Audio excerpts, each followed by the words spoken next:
Upon the whole, she was equally contented with her view of his feelings. He is undoubtedly very much in love. Everything denotes it, very much in love indeed. And when he comes again, if his affection continue, I must be on my guard not to encourage it. It would be most inexcusable to do otherwise, as my own mind is quite made up. Not that I imagine he can think I have been encouraging him hitherto. No, if he had believed me at all to share his feelings, he would not have been so wretched. Could he have thought himself encouraged, his looks and language at parting would have been different. Still, however, I must be on my guard. This is in the supposition of his attachment continuing what it now is, but I do not know that I expect it will. I do not look upon him to be quite the sort of man. I do not altogether build upon his steadiness or constancy. His feelings are warm, but I can imagine them rather changeable. Every consideration of the subject, in short, makes me thankful that my happiness is not more deeply involved. I shall do very well again after a little while, and then it will be a good thing over, for they say everybody is in love once in their lives, and I shall have been let off easily. When his letter to Mrs. Weston arrived, Emma had the perusal of it, and she read it with a degree of pleasure and admiration which made her at first shake her head over her own sensations, and think she had undervalued their strength. It was a long, well-written letter, giving the particulars of his journey and of his feelings, expressing all the affection, gratitude, and respect which was natural and honorable, and describing everything exterior and local that could be supposed attractive, with spirit and precision. No suspicious flourishes now of apology or concern. It was the language of real feeling towards Mrs. Weston, and the transition from Highbury to Enscombe, the contrast between the places in some of the first blessings of social life, was just enough touched on to show how keenly it was felt, and how much more might have been said, but for the restraints of propriety. The charm of her own name was not wanting. Miss Woodhouse appeared more than once, and never without a something of pleasing connection, either a compliment to her taste, or a remembrance of what she had said. And in the very last time of its meeting her eye, unadorned as it was by any such broad wreath of gallantry, she yet could discern the effect of her influence, and acknowledge the greatest compliment perhaps of all conveyed. Compressed into the very lowest vacant corner were these words: I had not a spare moment on Tuesday, as you know, for Miss Woodhouse's beautiful little friend. Pray make my excuses and adieus to her. This, Emma could not doubt, was all for herself. Harriet was remembered only from being her friend. His information and prospects as to Enscombe were neither worse nor better than had been anticipated. Mrs. Churchill was recovering, and he dared not yet, even in his own imagination, fix a time for coming to Randalls again. Gratifying, however, and stimulative as was the letter in the material part, its sentiments, she yet found, when it was folded up and returned to Mrs. Weston, that it had not added any lasting warmth, that she could still do without the writer, and that he must learn to do without her. Her intentions were unchanged. Her resolution of refusal only grew more interesting by the addition of a scheme for his subsequent consolation and happiness. His recollection of Harriet, and the words which clothed it, the beautiful little friend, suggested to her the idea of Harriet's succeeding her in his affections. Was it impossible? Harriet undoubtedly was greatly his inferior in understanding, but he had been very much struck with the loveliness of her face and the warm simplicity of her manner, and all the probabilities of circumstance and connection were in her favor. For Harriet, it would be advantageous and delightful indeed. I must not dwell upon it, said she. I must not think of it. I know the danger of indulging such speculations. But stranger things have happened, and when we cease to care for each other as we do now, it will be the means of confirming us in that sort of true disinterested friendship which I can already look forward to with pleasure. It was well to have a comfort in store on Harriet's behalf, though it might be wise to let the fancy touch it seldom, for evil in that quarter was at hand. As Frank Churchill's arrival had succeeded Mr. Elton's engagement in the conversation of Highbury, as the latest interest had entirely borne down the first, so now upon Frank Churchill's disappearance, Mr. Elton's concerns were assuming the most irresistible form. His wedding day was named. He would soon be among them again, Mr. Elton and his bride. There was hardly time to talk over the first letter from Enscombe before Mr. Elton and his bride was in everybody's mouth, and Frank Churchill was forgotten. Emma grew sick at the sound. She had had 3 weeks of happy exemption from Mr. Elton, and Harriet's mind, she had been willing to hope, had been lately gaining strength.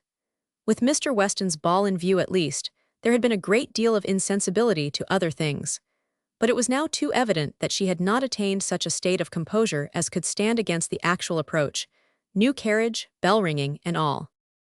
Poor Harriet was in a flutter of spirits, which required all the reasonings and soothings and attentions of every kind that Emma could give. Emma felt that she could not do too much for her, that Harriet had a right to all her ingenuity and all her patience.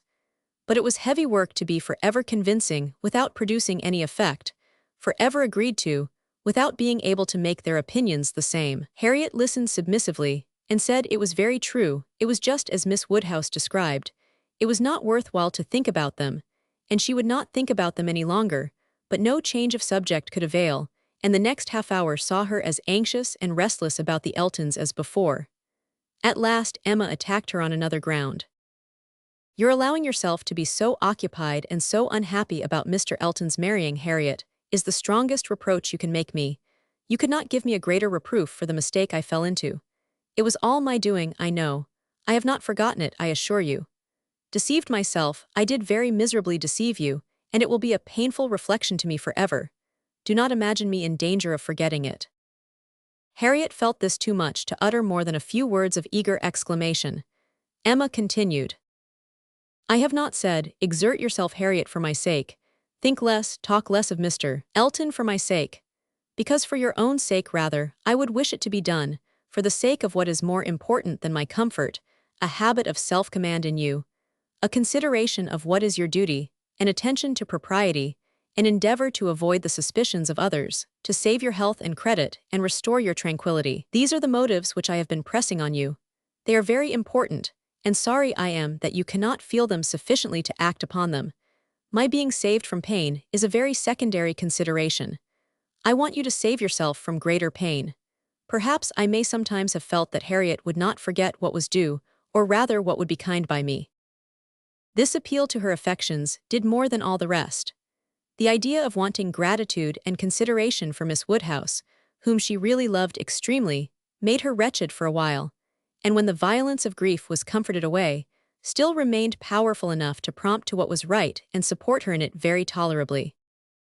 "You, who have been the best friend I ever had in my life, want gratitude to you. Nobody is equal to you. I care for nobody as I do for you. Oh, Miss Woodhouse, how ungrateful I have been." Such expressions, assisted as they were by everything that look and manner could do, made Emma feel that she had never loved Harriet so well, nor valued her affections so highly before. "There is no charm equal to tenderness of heart," said she afterwards to herself. "There is nothing to be compared to it. Warmth and tenderness of heart, with an affectionate, open manner, will beat all the clearness of head in the world. For attraction, I am sure it will. It is tenderness of heart which makes my dear father so generally beloved, which gives Isabella all her popularity. I have it not, but I know how to prize and respect it. Harriet is my superior in all the charm and all the felicity it gives. Dear Harriet, I would not change you for the clearest-headed, longest-sighted, best-judging female breathing. Oh, the coldness of a Jane Fairfax! Harriet is worth 100 such, and for a wife, a sensible man's wife, it is invaluable. I mention no names, but happy the man who changes Emma for Harriet." Chapter 14. Mrs. Elton was first seen at church, but though devotion might be interrupted, curiosity could not be satisfied by a bride in a pew, and it must be left for the visits in form which were then to be paid, to settle whether she were very pretty indeed, or only rather pretty, or not pretty at all. Emma had feelings, less of curiosity than of pride or propriety, to make her resolve on not being the last to pay her respects, and she made a point of Harriet's going with her, that the worst of the business might be gone through as soon as possible. She could not enter the house again, could not be in the same room to which she had with such vain artifice retreated 3 months ago, to lace up her boot, without recollecting. 1,000 vexatious thoughts would recur, compliments, charades, and horrible blunders, and it was not to be supposed that poor Harriet should not be recollecting too, but she behaved very well and was only rather pale and silent. The visit was of course short, and there was so much embarrassment and occupation of mind to shorten it, that Emma would not allow herself entirely to form an opinion of the lady, and on no account to give one, beyond the nothing-meaning terms of being elegantly dressed and very pleasing. She did not really like her. She would not be in a hurry to find fault, but she suspected that there was no elegance, ease but not elegance. She was almost sure that for a young woman, a stranger, a bride, there was too much ease. Her person was rather good, her face not unpretty, but neither feature, nor air, nor voice, nor manner were elegant.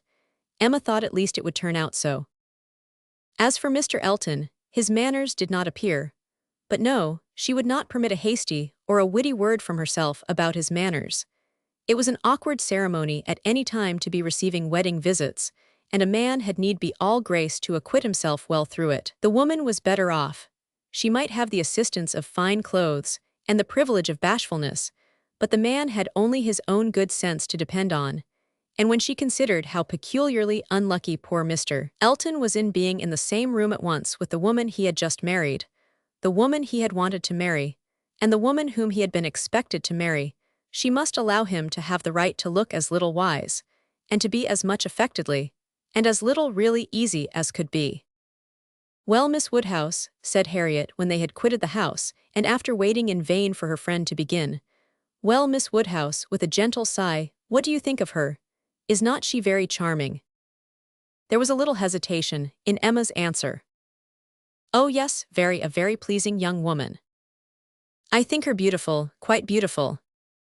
Very nicely dressed indeed, a remarkably elegant gown. I am not at all surprised that he should have fallen in love. Oh no, there is nothing to surprise one at all. A pretty fortune, and she came in his way." "I dare say," returned Harriet, sighing again, "I dare say she was very much attached to him." "Perhaps she might, but it is not every man's fate to marry the woman who loves him best. Miss Hawkins perhaps wanted a home, and thought this the best offer she was likely to have." "Yes," said Harriet earnestly, "and well she might, nobody could ever have a better. Well, I wish them happy with all my heart, and now, Miss Woodhouse, I do not think I shall mind seeing them again.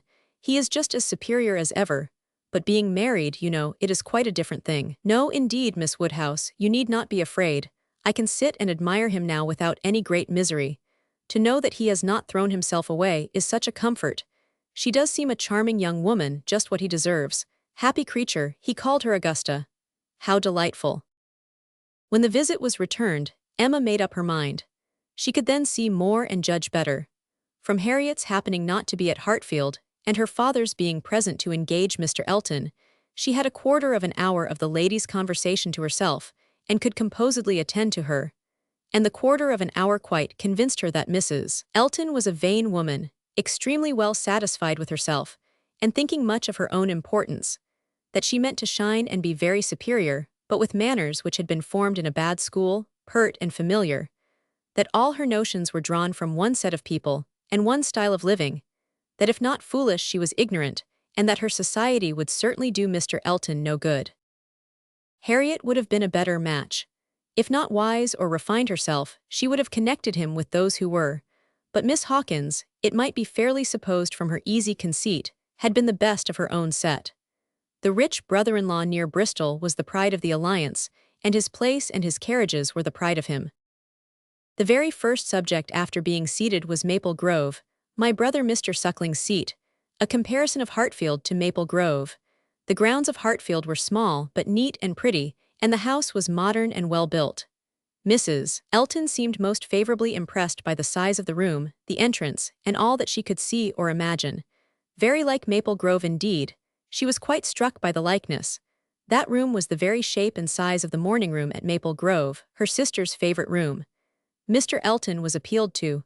Was not it astonishingly like? She could really almost fancy herself at Maple Grove. And the staircase, you know, as I came in, I observed how very like the staircase was, placed exactly in the same part of the house. I really could not help exclaiming, I assure you, Miss Woodhouse, it is very delightful to me to be reminded of a place I am so extremely partial to as Maple Grove. I have spent so many happy months there. With a little sigh of sentiment. A charming place, undoubtedly. Everybody who sees it is struck by its beauty, but to me, it has been quite a home. Whenever you are transplanted, like me, Miss Woodhouse, you will understand how very delightful it is to meet with anything at all like what one has left behind. I always say this is quite one of the evils of matrimony. Emma made as slight a reply as she could, but it was fully sufficient for Mrs. Elton, who only wanted to be talking herself. So extremely like Maple Grove, and it is not merely the house, the grounds, I assure you, as far as I could observe, are strikingly like. The laurels at Maple Grove are in the same profusion as here, and stand very much in the same way, just across the lawn, and I had a glimpse of a fine large tree, with a bench round it, which put me so exactly in mind. My brother and sister will be enchanted with this place. People who have extensive grounds themselves are always pleased with anything in the same style. Emma doubted the truth of this sentiment. She had a great idea that people who had extensive grounds themselves cared very little for the extensive grounds of anybody else. But it was not worth while to attack an error so double-dyed, and therefore only said in reply, "When you have seen more of this country, I am afraid you will think you have overrated Hartfield. Surrey is full of beauties." "Oh yes, I am quite aware of that. It is the Garden of England, you know. Surrey is the Garden of England." "Yes, but we must not rest our claims on that distinction. Many counties, I believe, are called the Garden of England, as well as Surrey." "No, I fancy not," replied Mrs. Elton with a most satisfied smile. "I never heard any county but Surrey called so." Emma was silenced. "My brother and sister have promised us a visit in the spring or summer at farthest," continued Mrs. Elton, "and that will be our time for exploring. While they are with us, we shall explore a great deal, I dare say. They will have their barouche landau, of course, which holds four perfectly, and therefore, without saying anything of our carriage, we should be able to explore the different beauties extremely well. They would hardly come in their chaise, I think, at that season of the year. Indeed, when the time draws on, I shall decidedly recommend their bringing the barouche landau. It will be so very much preferable. When people come into a beautiful country of this sort, you know, Miss Woodhouse, one naturally wishes them to see as much as possible, and Mr. Suckling is extremely fond of exploring. We explored to Kingsweston twice last summer, in that way, most delightfully, just after their first having the barouche landau. You have many parties of that kind here, I suppose, Miss Woodhouse, every summer." "No, not immediately here. We are rather out of distance of the very striking beauties which attract the sort of parties you speak of, and we are a very quiet set of people, I believe, more disposed to stay at home than engage in schemes of pleasure." "Ah, there is nothing like staying at home for real comfort. Nobody can be more devoted to home than I am. I was quite a proverb for it at Maple Grove. Many a time has Selina said, when she has been going to Bristol, 'I really cannot get this girl to move from the house. I absolutely must go in by myself, though I hate being stuck up in the barouche landau without a companion.' But Augusta, I believe, with her own goodwill, would never stir beyond the park paling. Many a time has she said so, and yet I am no advocate for entire seclusion. I think, on the contrary, when people shut themselves up entirely from society, it is a very bad thing, and that it is much more advisable to mix in the world in a proper degree, without living in it either too much or too little. I perfectly understand your situation, however, Miss Woodhouse." Looking towards Mr. Woodhouse, "Your father's state of health must be a great drawback. Why does not he try Bath? Indeed he should. Let me recommend Bath to you. I assure you I have no doubt of its doing Mr. Woodhouse good. My father tried it more than once, formerly, but without receiving any benefit. And Mr. Perry, whose name, I dare say, is not unknown to you, does not conceive it would be at all more likely to be useful now." "Ah, that's a great pity, for I assure you, Miss Woodhouse, where the waters do agree, it is quite wonderful the relief they give. In my Bath life I have seen such instances of it. And it is so cheerful a place, that it could not fail of being of use to Mr. Woodhouse's spirits, which, I understand, are sometimes much depressed. And as to its recommendations to you, I fancy I need not take much pains to dwell on them. The advantages of Bath to the young are pretty generally understood. It would be a charming introduction for you, who have lived so secluded a life, and I could immediately secure you some of the best society in the place. A line from me would bring you a little host of acquaintance, and my particular friend, Mrs. Partridge, the lady I have always resided with when in Bath, would be most happy to show you any attentions, and would be the very person for you to go into public with." It was as much as Emma could bear, without being impolite. The idea of her being indebted to Mrs. Elton for what was called an introduction, of her going into public under the auspices of a friend of Mrs. Elton's, probably some vulgar, dashing widow, who, with the help of a boarder, just made a shift to live. The dignity of Miss Woodhouse, of Hartfield, was sunk indeed. She restrained herself, however, from any of the reproofs she could have given, and only thanked Mrs. Elton coolly. But their going to Bath was quite out of the question, and she was not perfectly convinced that the place might suit her better than her father. And then, to prevent farther outrage and indignation, changed the subject directly. "I do not ask whether you are musical, Mrs. Elton. Upon these occasions, a lady's character generally precedes her, and Highbury has long known that you are a superior performer." "Oh no, indeed, I must protest against any such idea. A superior performer. Very far from it, I assure you. Consider from how partial a quarter your information came. I am dotingly fond of music, passionately fond, and my friends say I am not entirely devoid of taste, but as to anything else, upon my honor my performance is mediocre to the last degree. You, Miss Woodhouse, I well know, played delightfully. I assure you it has been the greatest satisfaction, comfort and delight to me to hear what a musical society I am got into. I absolutely cannot do without music. It is a necessary of life to me, and having always been used to a very musical society, both at Maple Grove and in Bath, it would have been a most serious sacrifice. I honestly said as much to Mr.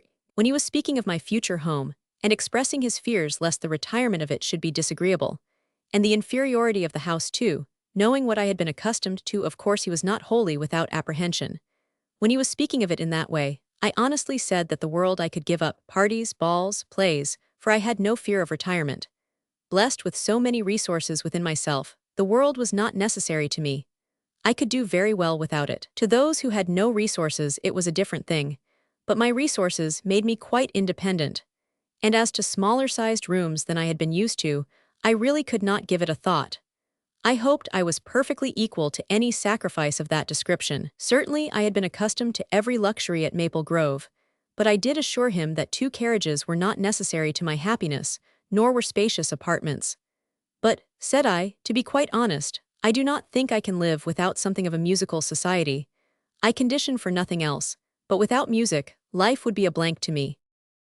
"We cannot suppose," said Emma, smiling, "that Mr. Elton would hesitate to assure you of there being a very musical society in Highbury, and I hope you will not find he has outstepped the truth more than may be pardoned, in consideration of the motive." "No, indeed, I have no doubts at all on that head. I am delighted to find myself in such a circle. I hope we shall have many sweet little concerts together. I think, Miss Woodhouse, you and I must establish a musical club and have regular weekly meetings at your house or ours. Will not it be a good plan?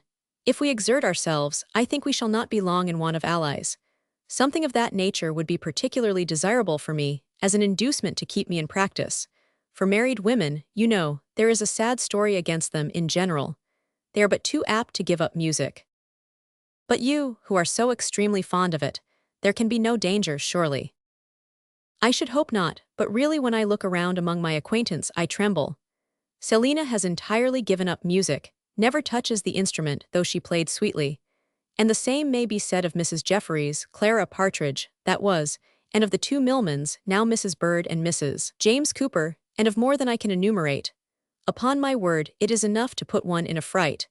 I used to be quite angry with Selina, but really I begin now to comprehend that a married woman has many things to call her attention. I believe I was half an hour this morning shut up with my housekeeper." "But everything of that kind," said Emma, "will soon be in so regular a train." "Well," said Mrs. Elton, laughing, "we shall see." Emma, finding her so determined upon neglecting her music, had nothing more to say, and, after a moment's pause, Mrs. Elton chose another subject. "We have been calling at Randall's," said she, "and found them both at home, and very pleasant people they seem to be. I like them extremely. Mr. Weston seems an excellent creature, quite a first-rate favorite with me already, I assure you, and she appears so truly good. There is something so motherly and kind-hearted about her that it wins upon one directly. She was your governess, I think." Emma was almost too much astonished to answer, but Mrs. Elton hardly waited for the affirmative before she went on. "Having understood as much, I was rather astonished to find her so very ladylike, but she is really quite the gentlewoman." "Mrs. Weston's manners," said Emma, "were always particularly good. Their propriety, simplicity, and elegance would make them the safest model for any young woman." "And who do you think came in while we were there?" Emma was quite at a loss. The tone implied some old acquaintance, and how could she possibly guess? "Knightley," continued Mrs. Elton, "Knightley himself. Was not it lucky? for not being within when he called the other day. I had never seen him before, and of course, as so particular a friend of Mr. E.'s, I had a great curiosity. My friend Knightley had been so often mentioned that I was really impatient to see him, and I must do my cara sposo the justice to say that he need not be ashamed of his friend. Knightley is quite the gentleman. I like him very much. Decidedly, I think, a very gentlemanlike man. Happily, it was now time to be gone. They were off, and Emma could breathe. Insufferable woman, was her immediate exclamation. Worse than I had supposed, absolutely insufferable. Knightley, I could not have believed it. Knightley, never seen him in her life before and call him Knightley. And discover that he is a gentleman. A little upstart, vulgar being, with her Mr. E. and her cara sposo, and her resources, and all her airs of pert pretension and underbred finery. Actually to discover that Mr. Knightley is a gentleman. I doubt whether he will return the compliment, and discover her to be a lady. I could not have believed it. And to propose that she and I should unite to form a musical club, one would fancy we were bosom friends. And Mrs. Weston, astonished that the person who had brought me up should be a gentlewoman, worse and worse, I never met with her equal, much beyond my hopes. Harriet is disgraced by any comparison. Oh, what would Frank Churchill say to her if he were here? How angry and how diverted he would be. Ah, there I am, thinking of him directly, always the first person to be thought of. How I catch myself out. Frank Churchill comes as regularly into my mind. All this ran so glibly through her thoughts, that by the time her father had arranged himself, after the bustle of the Eltons' departure, and was ready to speak, she was very tolerably capable of attending. Well, my dear, he deliberately began, considering we never saw her before, she seems a very pretty sort of young lady, and I dare say she was very much pleased with you. She speaks a little too quick. A little quickness of voice there is which rather hurts the ear. But I believe I am nice. I do not like strange voices, and nobody speaks like you and poor Miss Taylor. However, she seems a very obliging, pretty-behaved young lady, and no doubt will make him a very good wife. Though I think he had better not have married. I made the best excuses I could for not having been able to wait on him and Mrs. Elton on this happy occasion. I said that I hoped I should in the course of the summer. But I ought to have gone before. Not to wait upon a bride is very remiss. Ah, it shows what a sad invalid I am. But I do not like the corner into Vicarage Lane. I dare say your apologies were accepted, sir. Mr. Elton knows you. Yes, but a young lady, a bride, I ought to have paid my respects to her if possible. It was being very deficient. But my dear papa, you are no friend to matrimony, and therefore why should you be so anxious to pay your respects to a bride? It ought to be no recommendation to you. It is encouraging people to marry if you make so much of them. No, my dear, I never encouraged anybody to marry, but I would always wish to pay every proper attention to a lady, and a bride, especially, is never to be neglected. More is avowedly due to her. A bride, you know, my dear, is always the first in company, let the others be who they may. Well, papa, if this is not encouragement to marry, I do not know what is. And I should never have expected you to be lending your sanction to such vanity baits for poor young ladies. My dear, you do not understand me. This is a matter of mere common politeness and good breeding, and has nothing to do with any encouragement to people to marry. Emma had done. Her father was growing nervous and could not understand her. Her mind returned to Mrs. Elton's offenses, and long, very long, did they occupy her. Chapter 15. Emma was not required, by any subsequent discovery, to retract her ill opinion of Mrs. Elton. Her observation had been pretty correct. Such as Mrs. Elton appeared to her on this second interview, such she appeared whenever they met again. Self-important, presuming, familiar, ignorant, and ill-bred. She had a little beauty and a little accomplishment, but so little judgment that she thought herself coming with superior knowledge of the world, to enliven and improve a country neighborhood, and conceived Miss Hawkins to have held such a place in society as Mrs. Elton's consequence only could surpass. There was no reason to suppose Mr. Elton thought at all differently from his wife. He seemed not merely happy with her, but proud. He had the air of congratulating himself on having brought such a woman to Highbury, as not even Miss Woodhouse could equal. And the greater part of her new acquaintance, disposed to commend, or not in the habit of judging, following the lead of Miss Bates's goodwill, or taking it for granted that the bride must be as clever and as agreeable as she professed herself, were very well satisfied. so that Mrs. Elton's praise passed from one mouth to another as it ought to do, unimpeded by Miss Woodhouse, who readily continued her first contribution and talked with a good grace of her being very pleasant and very elegantly dressed. In one respect, Mrs. Elton grew even worse than she had appeared at first. Her feelings altered towards Emma. Offended probably by the little encouragement which her proposals of intimacy met with, she drew back in her turn and gradually became much more cold and distant, and though the effect was agreeable, the ill will which produced it was necessarily increasing Emma's dislike. Her manners, too, and Mr. Elton's, were unpleasant towards Harriet. They were sneering and negligent. Emma hoped it must rapidly work Harriet's cure, but the sensations which could prompt such behavior sunk them both very much. It was not to be doubted that poor Harriet's attachment had been an offering to conjugal unreserve, and her own share in the story, under a coloring the least favorable to her and the most soothing to him, had in all likelihood been given also. She was, of course, the object of their joint dislike. When they had nothing else to say, it must be always easy to begin abusing Miss Woodhouse, and the enmity which they dared not show in open disrespect to her found a broader vent in contemptuous treatment of Harriet. Mrs. Elton took a great fancy to Jane Fairfax, and from the first, not merely when a state of warfare with one young lady might be supposed to recommend the other, but from the very first, and she was not satisfied with expressing a natural and reasonable admiration, but without solicitation, or plea, or privilege, she must be wanting to assist and befriend her. Before Emma had forfeited her confidence, and about the third time of their meeting, she heard all Mrs. Elton's knight-errantry on the subject. Jane Fairfax is absolutely charming, Miss Woodhouse. I quite rave about Jane Fairfax. A sweet, interesting creature, so mild and ladylike, and with such talents. I assure you I think she has very extraordinary talents. I do not scruple to say that she plays extremely well. I know enough of music to speak decidedly on that point. Oh, she is absolutely charming. You will laugh at my warmth, but upon my word I talk of nothing but Jane Fairfax. And her situation is so calculated to affect one. Miss Woodhouse, we must exert ourselves and endeavor to do something for her. We must bring her forward. Such talent as hers must not be suffered to remain unknown. I dare say you have heard those charming lines of the poet. Full many a flower is born to blush unseen, and waste its fragrance on the desert air. We must not allow them to be verified in sweet Jane Fairfax. I cannot think there is any danger of it, was Emma's calm answer. And when you are better acquainted with Miss Fairfax's situation, and understand what her home has been, with Colonel and Mrs. Campbell, I have no idea that you will suppose her talents can be unknown. Oh, but dear Miss Woodhouse, she is now in such retirement, such obscurity, so thrown away. Whatever advantages she may have enjoyed with the Campbells are so palpably at an end, and I think she feels it. I am sure she does. She is very timid and silent. One can see that she feels the want of encouragement. I like her the better for it. I must confess it is a recommendation to me. I am a great advocate for timidity, and I am sure one does not often meet with it. But in those who are at all inferior, it is extremely prepossessing.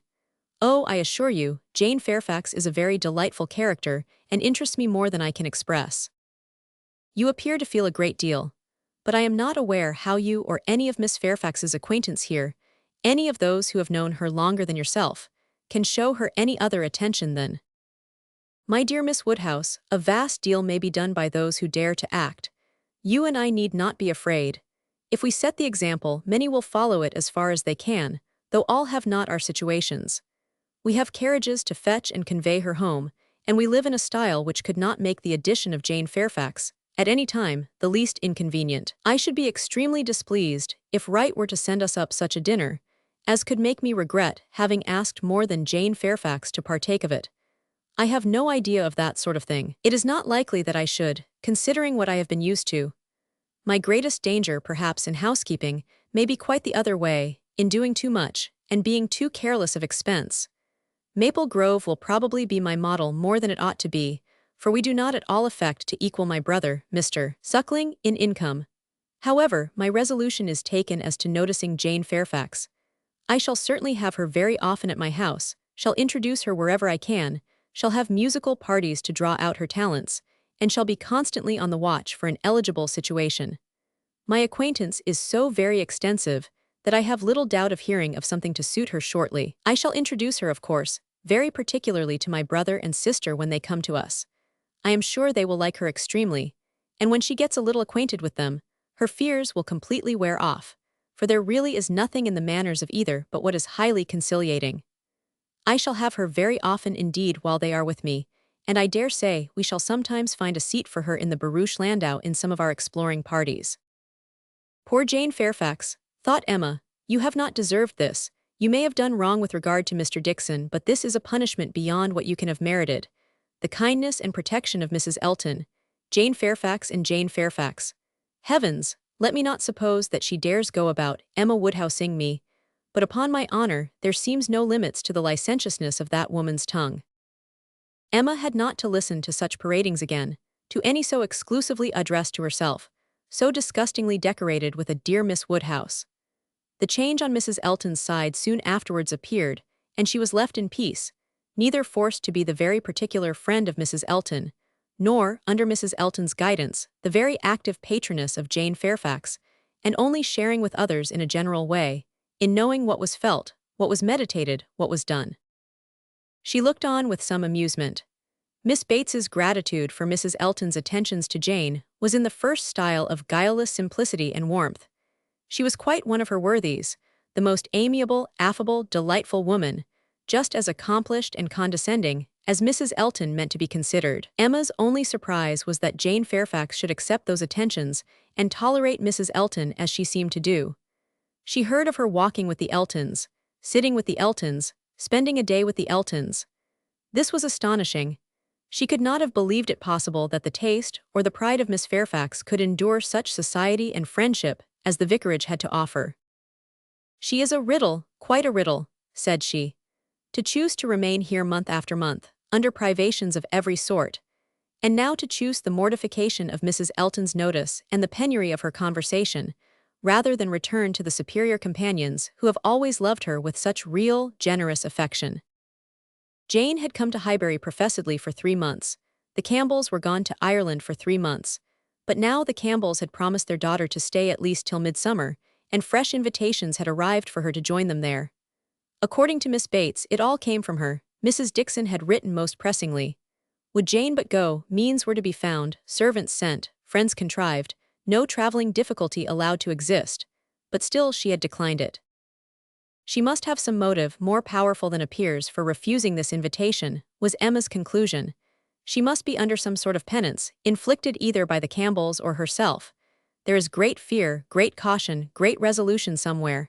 She is not to be with the Dicksons. The decree is issued by somebody, but why must she consent to be with the Eltons? Here is quite a separate puzzle. Upon her speaking her wonder aloud on that part of the subject, before the few who knew her opinion of Mrs. Elton, Mrs. Weston ventured this apology for Jane. We cannot suppose that she has any great enjoyment at the vicarage, my dear Emma, but it is better than being always at home. Her aunt is a good creature, but, as a constant companion, must be very tiresome. We must consider what Miss Fairfax quits, before we condemn her taste for what she goes to. You are right, Mrs. Weston, said Mr. Knightley warmly. Miss Fairfax is as capable as any of us of forming a just opinion of Mrs. Elton. Could she have chosen with whom to associate, she would not have chosen her. But with a reproachful smile at Emma, she receives attentions from Mrs. Elton, which nobody else pays her. Emma felt that Mrs. Weston was giving her a momentary glance, and she was herself struck by his warmth. With a faint blush, she presently replied, Such attentions as Mrs. Elton, I should have imagined, would rather disgust than gratify Miss Fairfax. Mrs. Elton's invitations, I should have imagined anything but inviting. I should not wonder, said Mrs. Weston, if Miss Fairfax were to have been drawn on beyond her own inclination, by her aunt's eagerness in accepting Mrs. Elton's civilities for her. Poor Miss Bates may very likely have committed her niece, and hurried her into a greater appearance of intimacy than her own good sense would have dictated, in spite of the very natural wish of a little change. Both felt rather anxious to hear him speak again, and after a few minutes' silence he said, Another thing must be taken into consideration too. Mrs. Elton does not talk to Miss Fairfax as she speaks of her. We all know the difference between the pronouns he or she and thou, the plainest spoken amongst us. We all feel the influence of a something beyond common civility in our personal intercourse with each other. a something more early implanted. We cannot give anybody the disagreeable hints that we may have been very full of the hour before. We feel things differently. And besides the operation of this, as a general principle, you may be sure that Miss Fairfax awes Mrs. Elton by her superiority both of mind and manner, and that, face to face, Mrs. Elton treats her with all the respect which she has a claim to. Such a woman as Jane Fairfax probably never fell in Mrs. Elton's way before, and no degree of vanity can prevent her acknowledging her own comparative littleness in action, if not in consciousness. "I know how highly you think of Jane Fairfax," said Emma. Little Henry was in her thoughts, and a mixture of alarm and delicacy made her irresolute what else to say. "Yes," he replied, "anybody may know how highly I think of her." "And yet," said Emma, beginning hastily and with an arch look but soon stopping, "it was better, however, to know the worst at once." She hurried on, "And yet perhaps you may hardly be aware yourself how highly it is.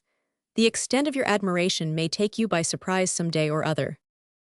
Mr. Knightley was hard at work upon the lower buttons of his thick leather gaiters, and either the exertion of getting them together, or some other cause, brought the color into his face, as he answered, "Oh, are you there? But you are miserably behindhand. Mr. Cole gave me a hint of it 6 weeks ago." He stopped. Emma felt her foot pressed by Mrs. Weston, and did not herself know what to think. In a moment he went on. "That will never be, however, I can assure you. Miss Fairfax, I dare say, would not have me if I were to ask her, and I am very sure I shall never ask her."